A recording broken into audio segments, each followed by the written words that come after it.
Hi, welcome back to my kitchen. I'm not cooking today, I'm just cooling off under the fan. And if I sat down right now, I think I might throw up.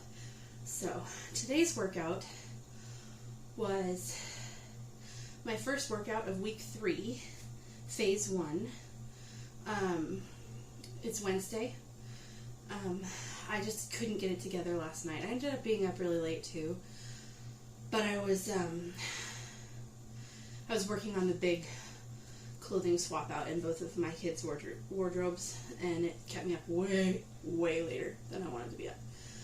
But I got it done without being sabotaged, so I consider that a win. Tonight's workout was solo because my husband went to bed really early tonight. I don't think he's feeling very well. But it was workout B, I think that's the, I want to say chest and shoulders. And let's see, the workouts, the exercises were like a, what would you call it, like you do like a high squat, and you hold one arm here and you bring the other one up. I think it's rows, like single armed rows. So there were single armed rows on both sides.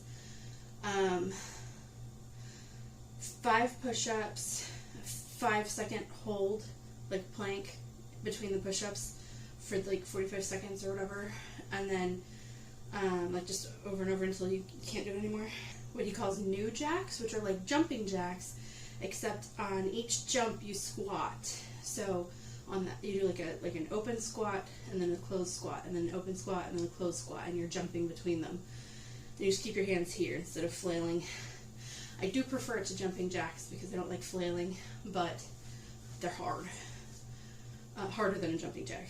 Like those bicycle crunches, where you go back and forth and hit your knees with your elbows. Was that it? Anyway, so it was that, and then there's 4 rounds of that for 15 straight minutes. It's a good workout. I think it's my favorite of the 3. I just feel like the combination, I get a good burn, but I don't feel like I'm hating it. The other 2, there's something in it that I hate. One of them's burpees, and one of them's like just an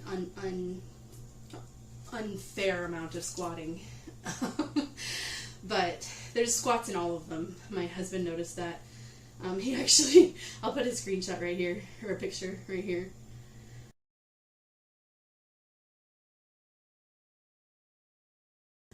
But he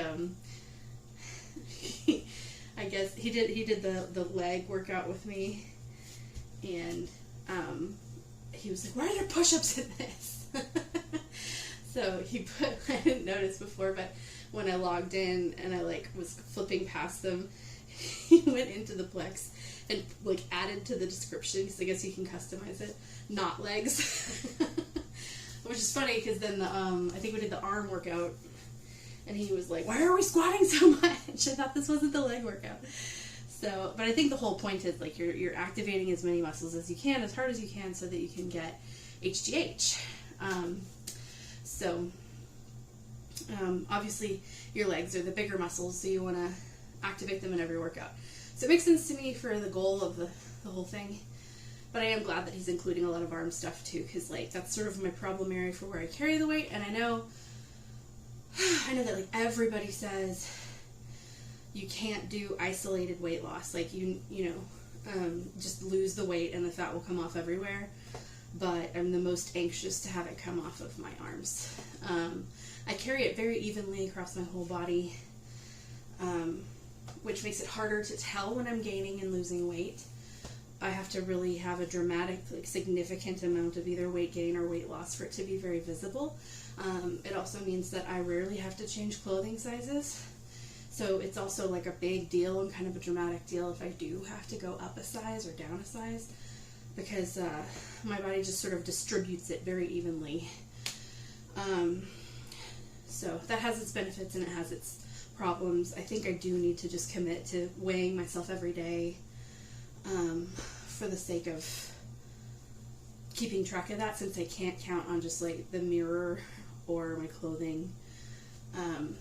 But anyway, so I need to go to bed, but I'm still cooling down. I thought I would start doing, let me know if you like this idea, I'm going to start doing story times, not every single vlog, but certainly on the days when I don't have a whole lot to talk about. I thought I could just do some like fun story times from throughout my life. I've been told by a lot of people that I'm a really good storyteller, and I understand why they'd say that just because of how well it is received when I'm telling stories. It seems like I really am able to make people engaged and like they just get very interactive when I'm telling stories. So I'm going to start trying to use that on my channel to make my videos a little bit more exciting and interesting. And the way that my brain works, unless there's something like specifically like recent, that obviously will come up first in a vlog, but if there's nothing recent, I'm just going to start going like chronologically through some of my better stories from like throughout my life on these vlogs. And so you'll just kind of get little snapshots of like, I guess, me, like get to know me growing up and whatever. So the first story, I like kind of wrote down a list of stories that I have told in the past that like have gotten good reactions or that I think are interesting. So that I'm going to talk about just like my first memory. But, I remember, like, I have two older sisters that are like 5+ years older than me. So I remember being like in preschool, and my mom would like load us all in the car, and we would listen to the oldies station on the way to the middle school, and she would drop them off, and then I don't know how often she did it. You know how it is like when you have like one memory that you know is a mixture of several occasions that are similar. So it could have been weekly, could have been a couple times a week, could have been, probably wasn't every day, pretty sure it wasn't every day, but it was regular enough, and I've confirmed that with my mom since then. But she would take me over to the mall, because she liked to mall walk, she still does, because that's what you do in Texas when you need exercise in the summer, is you go to a mall, and like an indoor mall, and you walk around in the air conditioning, and you window shop. And so she would take me mall walking, and I remember being like in a stroller of some kind, so I must have been pretty small. I think she probably also took me older, like until I was in school, but she would take me mall walking, and then she would take me to the food court, and we would both get corny dogs. There was like a specific corny dog stand. It wasn't like a Sonic with corny dogs as part of the menu. It was like, that's all they sold, so they were really good, I assume. I was a kid. I thought they were great. I probably wasn't that picky. So she would take me to the mall, and we would get corny dogs, and we would sit in the food court, and we would just people watch. And I loved the show of just strangers, these snapshots of people that you were never going to see again, or you wouldn't realize that you'd seen again.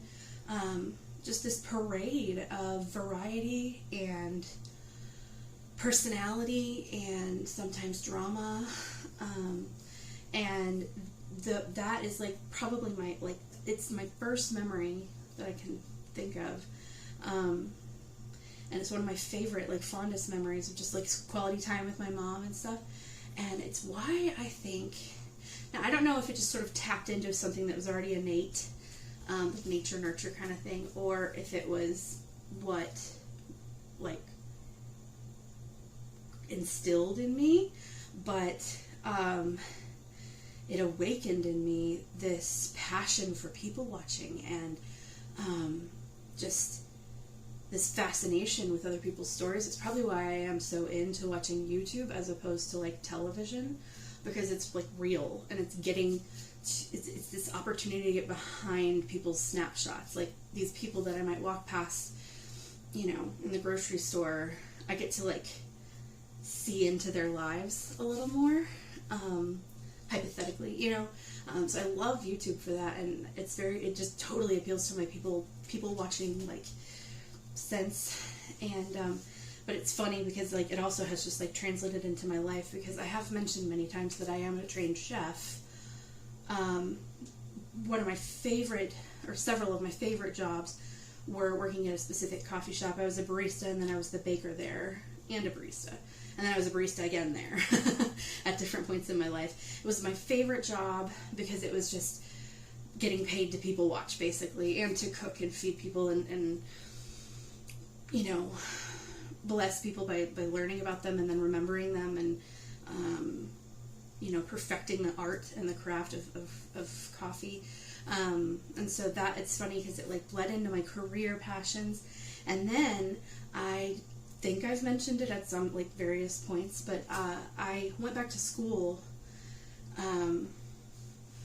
around the time that I created the channel. I was like finishing up school, but I went back to school after being a chef for a while and did a master's degree in counseling, and now I'm a life coach. And that's actually what I primarily am doing other than momming right now. I am about to get back into culinary, but most of my cooking professionally in the last several years, especially with kids, has been like very, very minimal private catering. Enough to kind of keep my skills like not too rusty, but I've been on sort of a long-term sabbatical from cooking professionally, and that's about to change, which is really exciting. I've got a couple really exciting vlogs coming up in about a week, so stay tuned for that. But this like counseling and life coaching, I really feel like came like they're the flowers and fruits of that little seed of just like mall walking and eating our corn dogs and just watching people walk by. I remember watching like, because this was like early 90s, so it would have been like a little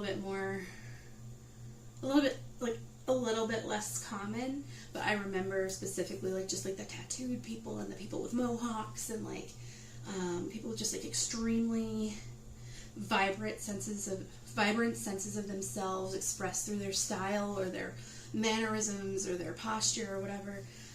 Just so young, I remember just loving going to the mall and having my corn dog and watching the parade. And it would have been like weekdays, so I'm guessing some of it was that a lot, like if anybody was younger in the mall at that time of day, they probably were skipping school. So it was probably like a little bit more of like a biased, what do you call that, sample of patrons at the mall.